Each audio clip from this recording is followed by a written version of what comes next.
Hi dear friends, വീണ്ടും പുതിയൊരു വീഡിയോയിലോട്ടേക്ക് സ്വാഗതം. നമ്മൾ ഉത്സവപ്പറമ്പിലൊക്കെ പോയാൽ അവിടെ സ്ഥിരം കാണുന്ന ഒന്നാണ് മുളക് ബജിയും അതിൻ്റെ കൂടെ തന്നെ റെഡ് കളറുള്ള ചമ്മന്തിയും. ഇത് കഴിക്കാത്തവർ തന്നെ ആരുണ്ടാകില്ല. കഴിച്ചവർക്കൊക്കെ അതിൻ്റെ ടേസ്റ്റ് അറിയാം. നല്ല ടേസ്റ്റ് ആണല്ലേ. അതേ ടേസ്റ്റിലുള്ള മുളക് ബജിയും ചമ്മന്തിയുമാണ് ഇന്ന് ഞാൻ കാണിക്കുന്നത്. അപ്പോൾ എല്ലാവരും തന്നെ ട്രൈ ചെയ്ത് നോക്കുക, ഫീഡ്ബാക്ക് അറിയിക്കുക. അതുപോലെ നിങ്ങൾ എൻ്റെ ചാനൽ കാണുന്നെങ്കിൽ പ്ലീസ് ഒന്ന് സബ്സ്ക്രൈബ് ചെയ്യണേ. ആ കുഞ്ഞു ബെല്ലൈക്കനൊന്ന് ക്ലിക്ക് ചെയ്യൂ, എങ്കിൽ ഓൾ എന്ന ഓപ്ഷൻ വരും. അതും കൂടി ഒന്ന് ക്ലിക്ക് ചെയ്യുമ്പോൾ ഞാനിത് പുതിയ വീഡിയോസിൻ്റെ നോട്ടിഫിക്കേഷൻ നിങ്ങൾക്ക് കൃത്യമായിട്ട് കിട്ടും. അപ്പോൾ പെട്ടെന്ന് തന്നെ വീഡിയോയിലോട്ടേക്ക് പോകാം. ആദ്യം തന്നെ നമുക്ക് ഇതിന് വേണ്ടിയുള്ള മാവ് തയ്യാറാക്കാം. അപ്പോൾ ഒരു ബൗൾ എടുത്തിട്ടുണ്ട്. ആ ബൗളിലോട്ടേക്ക് 250 ml കടലമാവ് എടുത്തിട്ടുണ്ട്, അതായത് കടലപ്പൊടി എടുത്തിട്ടുണ്ട്. ഇനി ഇതിലോട്ടേക്ക് 2 ടേബിൾ സ്പൂൺ അരിപ്പൊടി ചേർത്ത് കൊടുക്കാം. പത്തിരിക്കൊക്കെ എടുക്കുന്ന അരിപ്പൊടിയാണ് ഞാനിപ്പോൾ എടുത്തിട്ടുള്ളത്. അത് ഇതിലോട്ടേക്ക് ചേർത്ത് കൊടുക്കാം. പിന്നെ ചേർത്ത് കൊടുക്കുന്നത് 1/2 ടീസ്പൂൺ മുളക് പൊടി ചേർത്ത് കൊടുക്കാം. പിന്നെ ചേർത്ത് കൊടുക്കുന്നത് കായത്തിന്റെ പൗഡറാണ്. ഒരു 1/4 ടീസ്പൂൺ കായപ്പൊടി ചേർത്ത് കൊടുക്കാം. പിന്നെ 1/2 ടീസ്പൂൺ മഞ്ഞൾപ്പൊടി ചേർത്ത് കൊടുക്കാം. 1/2 ടീസ്പൂൺ ഇഞ്ചി വെളുത്തുള്ളി ചതച്ചത് കൂടി ചേർത്ത് കൊടുക്കാം. പിന്നെ 1/4 ടീസ്പൂൺ കുറവ് ബേക്കിംഗ് സോഡ ചേർത്ത് കൊടുക്കാം. സോഡ ചേർത്ത് കൊടുക്കണമെന്ന് നിർബന്ധമൊന്നുമില്ല. നന്നായിട്ട് പൊങ്ങിക്കിട്ടണമെന്നുള്ളവർ മാത്രം ചേർത്ത് കൊടുത്താൽ മതി. ഒരു 1/4 ടീസ്പൂൺ കുറവ് ചേർത്ത് കൊടുത്തിട്ടുണ്ട്. പിന്നെ ആവശ്യത്തിനുള്ള ഉപ്പ് ചേർത്ത് കൊടുക്കാം. എന്നിട്ട് നന്നായിട്ടൊന്ന് ഇത് മിക്സാക്കി എടുക്കാം. ഇതുപോലെ നന്നായിട്ട് തന്നെ ഒന്ന് മിക്സാക്കി എടുക്കാം. ഇനി ഇതിലോട്ടേക്ക് നമുക്ക് കുറച്ച് വെള്ളം ഒഴിച്ചിട്ട് ഒരു തിക്ക് ബാറ്റർ ആക്കിയിട്ട് എടുക്കണം. അതായത് നമ്മുടെ ബാറ്റർ അധികം തിന്നാകാനും പാടില്ല, തിക്കാകാനും പാടില്ല. ആ ഒരു ടൈപ്പുള്ള ഒരു ബാറ്ററാണ് നമുക്ക് വേണ്ടത്. അപ്പോൾ കുറച്ച് വെള്ളം ഒഴിച്ചെടുത്തതിന് ശേഷം നമുക്കൊരു തിക്ക് ബാറ്റർ ആക്കിയിട്ട് എടുക്കാം. അപ്പോൾ ഇവിടെ നമ്മുടെ ബാറ്റർ ഇവിടെ റെഡി ആയിട്ടുണ്ട്. ഈ ഒരു രീതിയിലാണ് നമ്മുടെ ബാറ്റർ വേണ്ടത്. അപ്പോൾ നമ്മൾ നന്നായിട്ട് മിക്സ് ആക്കിയതിന് ശേഷം നമുക്കിതൊരു അടച്ച് വെച്ചിട്ട് ഒരു 5 മിനിറ്റ് വരെ നമുക്കിതൊന്ന് അടച്ച് വെക്കാം. അപ്പോൾ നന്നായിട്ട് നമുക്ക് പൊങ്ങി കിട്ടും. ഇനി ഇതിന് വേണ്ടിയിട്ട് നമുക്ക് ചമ്മന്തി തയ്യാറാക്കാം. അതിനുവേണ്ടി മിക്സിയുടെ ചെറിയ ജാർ എടുത്തിട്ടുണ്ട്. ഞാൻ ഇതിന് വേണ്ടിയിട്ട് ഒരു സവാളയാണ് എടുത്തിട്ടുള്ളത്. ഞാനിപ്പോൾ ചെറിയ ക്വാണ്ടിറ്റി മാത്രമേ കാണിക്കുന്നുള്ളൂ കേട്ടോ. നമുക്കിത് കട്ട് ചെയ്തിട്ട് നമുക്ക് ഒരു മിക്സിയുടെ ജാറിലേക്ക് ഇട്ട് കൊടുക്കാം. അപ്പോൾ സവാള ഇതിലേക്ക് കട്ട് ചെയ്ത് ഇട്ട് കൊടുത്തിട്ടുണ്ട്. ഇനി 1/2 ടീസ്പൂൺ മുളക് പൊടി ചേർത്ത് കൊടുക്കാം. ആവശ്യത്തിനുള്ള ഉപ്പ് ചേർത്ത് കൊടുക്കാം. 1 ടേബിൾ സ്പൂൺ വിനാഗിരി ചേർത്ത് കൊടുക്കുന്നുണ്ട്.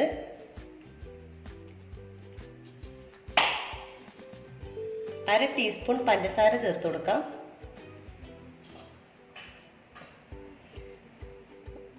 1/2 ടീസ്പൂൺ വെളിച്ചെണ്ണ കൂടി ഒഴിച്ചു കൊടുക്കാം. എന്നിട്ട് ഇത് എല്ലാം കൂടി നന്നായിട്ട് നമുക്കൊന്ന് അരച്ചെടുക്കാം. അപ്പോൾ നമ്മുടെ ചട്നി ഇവിടെ റെഡി ആയിട്ടുണ്ട്. നമുക്കിനി ഒരു ബൗളിലേക്ക് മാറ്റാം.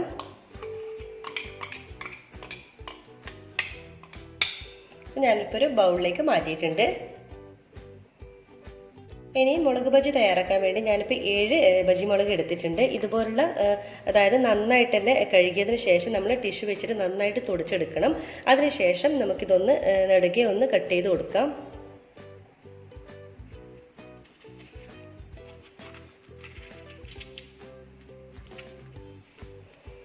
ഇതുപോലെ ഞാൻ കട്ട് ചെയ്തിട്ട് എടുത്തിട്ടുണ്ട്.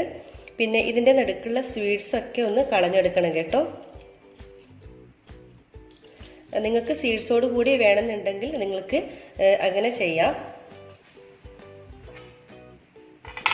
അപ്പോൾ ഞാൻ ഇതിൻ്റെ സീഡ്സൊക്കെ കളഞ്ഞിട്ടാണ് ഞാൻ ചെയ്യുന്നത്. നിങ്ങൾക്ക് സീഡ്സോട് കൂടി ചെയ്യാനാണ് താല്പര്യമെങ്കിൽ അങ്ങനെ ചെയ്യാം. അപ്പോൾ ഇതുപോലെ എല്ലാം തന്നെ നമുക്ക് ഇതിൻ്റെ സീഡ്സൊക്കെ കളഞ്ഞെടുക്കാം. അങ്ങനെ ഞാനിപ്പോൾ എല്ലാത്തിൻ്റെയും കളഞ്ഞു വെച്ചിട്ടുണ്ട്. ഇനി നമുക്കിത് ബജി സ്റ്റാർട്ട് ചെയ്യാം. അപ്പോൾ നിങ്ങൾക്ക് മുളക് അതായത് ഇതുപോലെ മുറിക്കാതെ സീഡ്സോട് കഴിക്കണമെങ്കിൽ അതേപോലെ തന്നെ ആകാം കേട്ടോ. അല്ലെങ്കിൽ ഇതുപോലെ കട്ട് ചെയ്തെടുക്കാം. സീഡോട് കൂടി ചെയ്യുമ്പോൾ നല്ല എരിവുണ്ടാവും. അപ്പോൾ അത് നോക്കിയിട്ട് നിങ്ങൾ ചെയ്യുക. അപ്പോൾ നമ്മുടെ ബാറ്ററി ഇപ്പോൾ ഒരു 5 മിനിറ്റ് കഴിഞ്ഞിട്ടുണ്ട്. നമുക്കിനി ഇത് ഓരോന്നും ഇതിലോട്ട് കിട്ടുമെന്ന് ഫ്രൈ ചെയ്തെടുക്കാം. അപ്പോൾ ഒരു പാൻ വെച്ചിട്ടുണ്ട്. അതിലോട്ടേക്ക് കുറച്ച് ഓയിൽ ഒഴിച്ചു കൊടുക്കുക. ഓയിൽ നന്നായിട്ട് ചൂടായിട്ട് വരുമ്പോൾ നമ്മുടെ ഓരോ ബജി മുളകും എടുത്തിട്ട് ഈ ഒരു മിക്സിലോട്ടേക്ക് ഇട്ട് കൊടുക്കാം.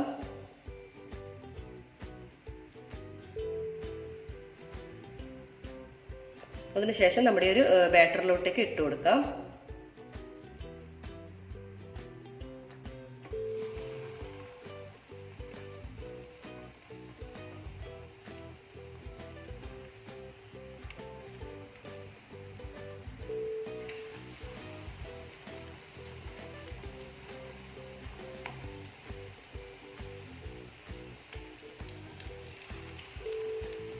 ഒരു ഭാഗം ആവുമ്പോൾ നമുക്ക് ഓരോന്ന് തിരിച്ചിട്ട് കൊടുക്കാം.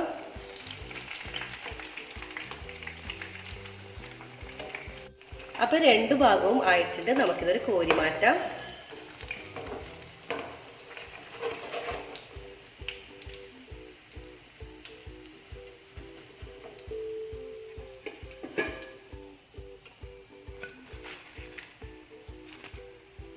അങ്ങനെ വളരെ ടേസ്റ്റി ആയിട്ടുള്ള നമ്മുടെ മുളക് ബജി ഇവിടെ റെഡി ആയിട്ടുണ്ട് കേട്ടോ.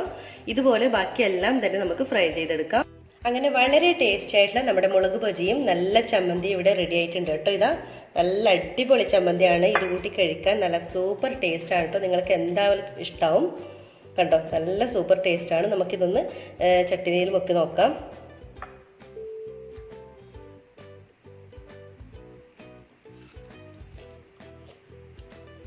കണ്ടോ,